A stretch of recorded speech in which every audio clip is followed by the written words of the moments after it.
when I started this venture and I decided I was going to review Abbott and Costello movies, I knew that there were a couple of things I was going to have to overcome. I realized that I was now going to be viewing these films through a much different lens than I had ever viewed them before.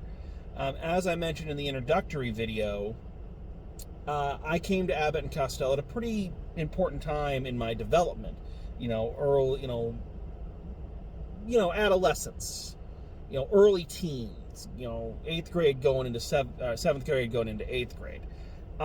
And because of that, and because they were so influential in my personality, in my sense of humor, my friendships, we are always in danger when looking at something from a critical lens of being influenced by that age-old devil, nostalgia.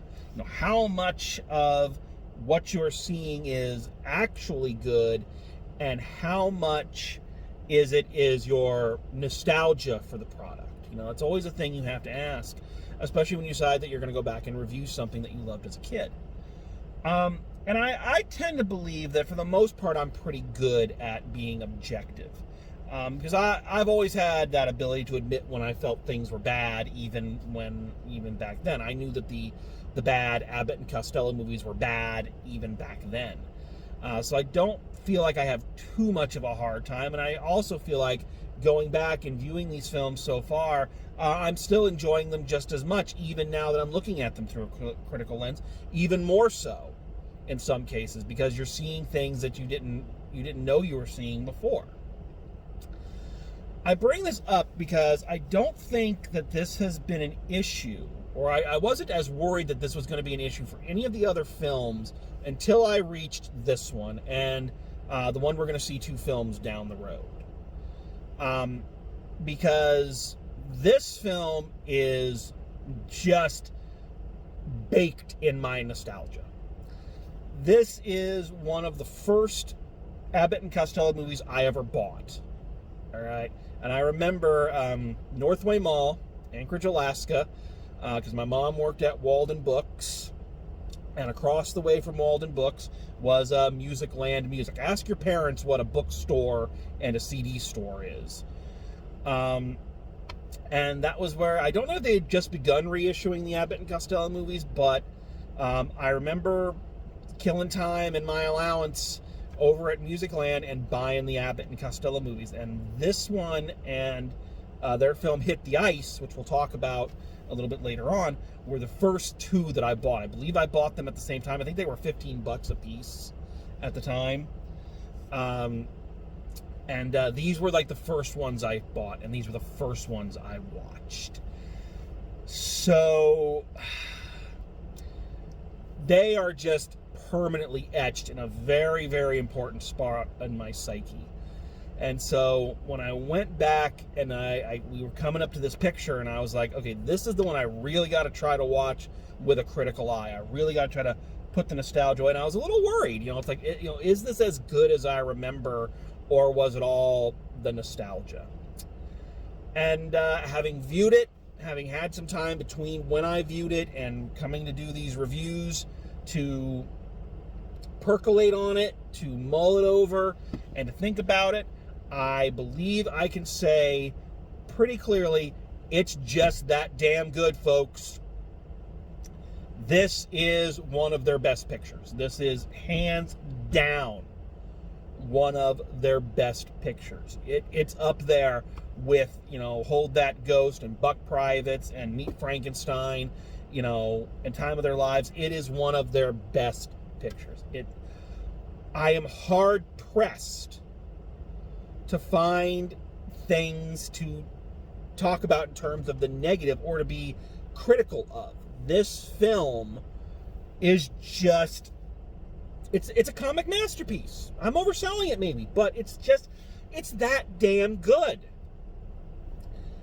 It's got a different feel than any of the previous Abbott and Costello movies that we've seen. And yet it is wholly an Abbott and Costello creation.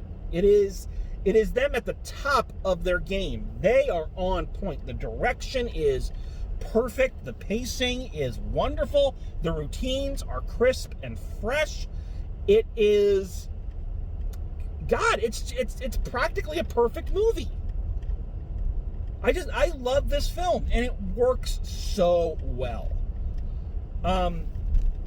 Capitalizing on the strength of things like Hold That Ghost, where I mentioned one of the things about Abbott and Costello, any comedic team really, but Abbott and Costello particularly, is it is money when Lou Costello is scared.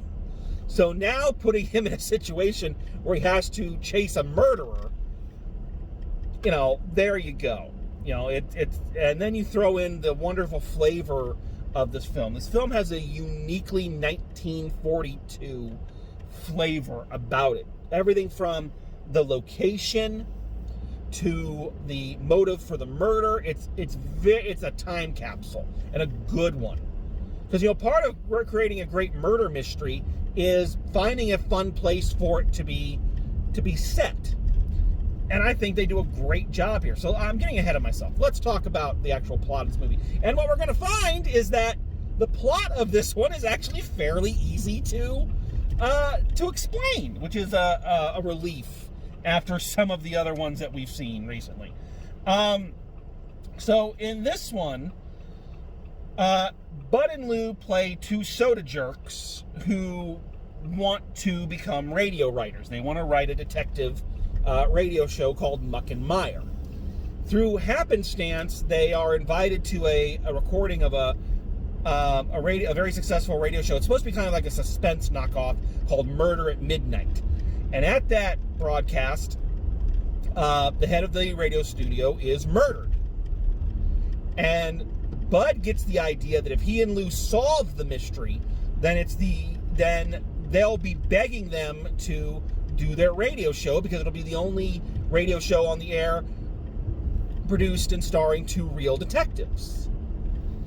So Abbott and Costello decide to pretend like they're cops and try to solve this mystery. This is compounded when real cops show up and now think that they're the killers. So Abbott and Costello are now running around this radio studio being chased by both the real murderer and the cops. It's a beautiful, simplistic, outstanding setup, and provides so many opportunities for them to just do their thing.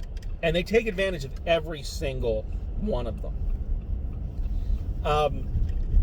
Highlights of this movie for me are, of course, the first investigation scene where they're first pretending to be the cops and they're interviewing everybody. And, classic lines from Lou, like, where's the body? Well, he's over there. Tell him to walk over here. We got to question him. The man is dead. Dead or alive? He's got to have an alibi. Why wasn't this murder reported yesterday? Well, it didn't happen. Why wait till the last minute? Great stuff. When I say it's marinated in the 1940s, I mean, first of all, the motive becomes, it's the exact same motive from Rio Rita, where foreign spies are sneaking coded messages into the advertisements on popular radio shows. So, and again, that's about as close to a war picture as we're going to get with Bud and Lou. Sorry about the bing there. And it takes place at a radio studio. And if there's one thing I love just as much as I love Abbott and Costello movies, it's radio shows.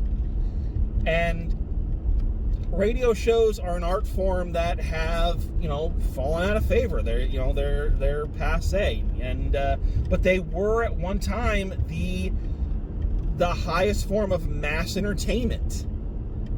And Abbott and Costello were huge radio stars, on top of being huge box office.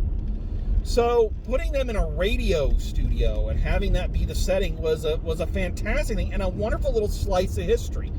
Going back and watching this movie, and obviously I'm sure parts of it are exaggerated for film, but seeing how a radio studio operated, how these shows were done, watching the bit right before the murder happens where the producer is directing the action and they're making the sound effects and they have the woman walk up to the mic and scream and then walk back to her chair, and the live audience and the ushers, it really puts you in that time and place, and I love it. I love the atmosphere of this movie. Speaking of atmosphere, here's an interesting thing that I didn't really realize until I went back and watched. This is the first Abbott and Costello movie with no musical numbers. And all respect to the Andrews Sisters, all respect to some of the other great singers that are going to accompany them. Oh, thank God there's no musical numbers in this one. And what's funny is that this is the situation where it's in a radio station, it's at a radio studio. It would have been so easy to put musical numbers into this film, just being done in another studio or something. It'd be really easy, but they didn't. And because of that, there's no interludes, there's no musical breaks, nothing is breaking up the action. It's keeping the flow, and thank goodness, a lot happens in this movie. Like, there are a lot of bits in this movie. This movie is an hour and a half, and I always thought when I was watching it as a kid that it was like 2 hours long. And I don't mean that in a bad way. It's just because so much happens. There are so many parts to this film that it amazed me they crunched it all into an hour and a half, but they keep the pacing up, and again, nothing to interrupt it. It's just boom, boom, boom, boom, boom, boom. This movie is so well done, so well paced, so well constructed, that you don't even mind that Abbott and Costello, in the middle of the film, like almost literally in the middle, take a break, like they do a detour from the case to do one of their bits. So once again, we do have the routine kind of shoehorned in here. And the one we have here is Alexander 2222. This is one where Lou is constantly trying to call a number that's like across the street from him, but he can't get through. He's constantly being told the line is busy. Meanwhile, all these people around him are making long-distance phone calls and getting through with no problem. So the film takes this break from trying to figure out who the murderer is for Lou to win a Wheel of Fortune, to win, what, $10,000, I think? And he has to call in by a certain time to win the money. So, this has nothing to do with the case. It has nothing to do with the plot. And you know what? I don't care. Because the pacing is still so good and the boys are just so on point that the routine is so funny. It's like, you don't care. This has nothing to do with the murder. You know? It is out of place. I will admit that. But it doesn't interrupt the flow. The film still keeps a good clip, and they're back on the main story as quickly as they possibly can, which is phenomenal. I also got to say that we have a wonderful supporting cast for the most part, backing Bud and Lou up. A couple of stand-ups. Playing a suspect, but also kind of a girl that Lou is sweet on, is Hollywood legend Mary Wilkes. If you don't know her by name, you've probably seen her in White Christmas as the hotel secretary, you know, the busybody who creates the third act complication. You've seen her in Sister Act. She was one of the nuns there. She was the voice of the female gargoyle in The Hunchback of Notre Dame. So she is a Hollywood legend. Playing Juliet, this slightly off-looking girl that Lou suddenly becomes infatuated with. So she's very funny. She doesn't have as much to do as other Lou Costello love interests, but she has a good energy and she has a bold presence, which is what you need when you're up against Lou Costello. If you're a meeker character, you're not going to survive. You've got to be bold, and she's got it. She's like a linebacker. You know, she just kind of plants her feet and, you know, plows through. The cops that we have here are kind of interesting, and I never noticed this before. So the cops here are played by William Grayson and William Bendrix, two, again, Hollywood mainstays, character actors, very successful ones, long resumes. They're kind of playing a dark Abbott and Costello. Their chemistry, the two cops' chemistry, is very much a Bud and Lou chemistry. You've got William Grayson as the lieutenant, who's very much the Bud Abbott, you know, the barking orders and all that. And you've got the William Bendrix, who's kind of the screw-up. He's kind of the Sergeant Gahagan from the Maisie films. So they have a bizarre Abbott and Costello chemistry, so it's almost like the dark Abbott and Costello chasing the normal Abbott. It's like the mirror mirror universe almost. So it's a neat little bit of chemistry in there. The only weak spots in the cast, once again, are our boy-girl combination that kind of move the plot forward. That's Louise Alberton and Patrick Knowles. They're not bad. I actually like Louise Alberton. I liked her character, and I wish they would have given her more screen time. But it's one of those things, as I said, this film is like a time capsule of the 1940s. That's for good and for ill. And where we find that is in Patrick Knowles' character. So the framing device of all of this is that Patrick Knowles is a college professor who wants to be a radio writer. Louise Alberton is his ex-girlfriend who moved away from their small town to the big city to have a career. You know, how dare she? And she becomes a producer on the Murder at Midnight program and gets him his job. You know, passes his script on to the head of the studio. And that gets him the job.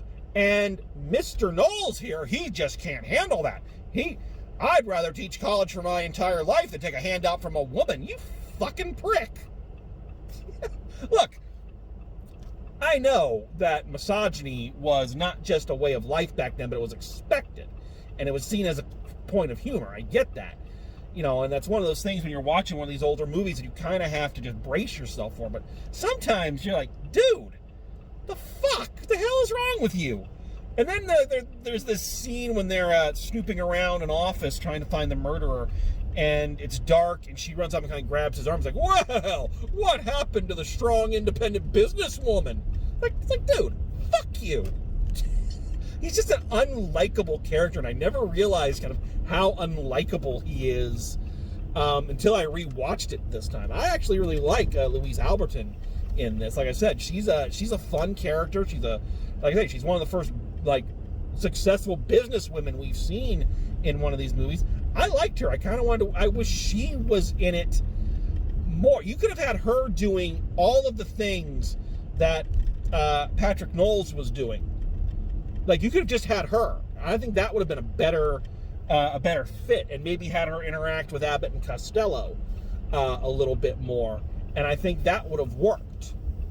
But you can't do that. Can't have the woman take the lead. Heaven forfend. You might give the rest of them ideas. So they're not great. I'll say this too. The only negative thing I can say about this movie is that I cannot answer for you the prime question the movie poses. Who done it? And the answer, if you ask me, well, who did it? I don't fucking know. Folks, I have watched this movie literally hundreds of times. Okay? I have seen this movie so many times. Like I say, it's one of my favorite Abbott and Costello movies. But I can't tell you who the murderer is. That's the one thing they do badly in this movie, is they do not establish all of the other suspects. They establish a few. They establish the writer who got fired from Murder at Midnight because they were bringing in Patrick Knowles. They established Patrick Knowles. They established Louise Alberton. They established Mary Wilkes, even as a red herring. Meanwhile, there are all these other people who are producing the radio show that are in the room who kind of cast suspicious looks back and forth at each other. We don't get names on any of them, or if they do, they're so fast, we don't catch them. They all look alike. So when the guy stands up at the end and does the Perry Mason, "It was me, I did it," excuse me, I don't know who he is. I don't know who he is. I don't even know the character's name to look him up on IMDb. I don't know this person. And I have tried. I have watched this movie so often going, I'm looking for this guy. I think I've spotted him, but I'm not sure. I don't know who this guy is. The thing that this movie does wrong is it can't answer for you the primary question. Who is this guy who did it? So I can't even spoil it for you. I can't even spoil the film. It's like, if you know who it is, tell me. that's kind of the only downside to this film is that as a murder mystery, it's not that good. You know, it's very unclear who did it. Agatha Christie, this is not. Poirot, this is not. But that is forgivable to me. That is forgivable because the rest of this movie is pretty much flawless. This is a perfect Abbott and Costello movie, like to a T. My advice, if you've never seen an Abbott and Costello movie, if you're one of the few people who are listening to these reviews and you've never seen an Abbott and Costello movie, and you want to know where to start, well, you can start chronologically. You can start with Buck Privates. That's a pretty standard. You can start with something famous like Abbott and Costello Meet Frankenstein. You can start with one of my favorites, like Hold That Ghost. But I think a good place to start to really get you familiar with the Abbott and Costello energy, the timing, the atmosphere, I think Whodunit is a great place to start. It is just phenomenal comedy. Classic, well done, well directed, well written. It just works. Aside from not knowing who the murderer is, I can't really say a lot bad about this film. Yeah, it's one of my favorites. I highly recommend checking it out. So, Whodunit, again, is a big hit. But once the film is done, Abbott and Costello immediately head out for what was going to be one of their largest tours of personal appearances. Again, an attempt to raise money for war bonds. And boy, howdy, were they successful. They played so many cities and raised over $85,000. That's a lot in any point, but consider the rate of inflation. $85,000 back then is closer to $1 million, closer to $1 billion almost, when you take inflation into account, than it is now. I mean, that is a ton of money. And what's wonderful is that they weren't just playing big arenas. They weren't just playing big theaters. They played some kid's backyard. During this tour, like, some kid snuck into their hotel room and wanted them to come do a show in his backyard. And they did it. They charged 75 cents for people, and they closed down this block because there were so many people coming to see them. That's how popular they were, and that's how gracious they were. Some kid says, come play my backyard. This is after, so they go and do their regular show. They drive to this kid's neighborhood and do the show again in this kid's backyard. Tell me that's not awesome. I dare you to tell me that's not awesome. So Bud and Lou are doing their part for Uncle Sam, and they are pulling it in. They are making tons of money. Like I said, $85,000. Then or now, that ain't hay. And coincidentally, that's going to be the inside joke in the title of their next picture. The picture that I lovingly refer to as the forgotten Abbott and Costello film. So next time we meet, we're going to take a look at the forgotten film. We're going to take a look at It Ain't Hay. So, I look forward to joining you for that. Thank you for coming with me. Sorry about the glare. It's a very bright, sunny day today. And as always, drive safe, and I will see you at the movies.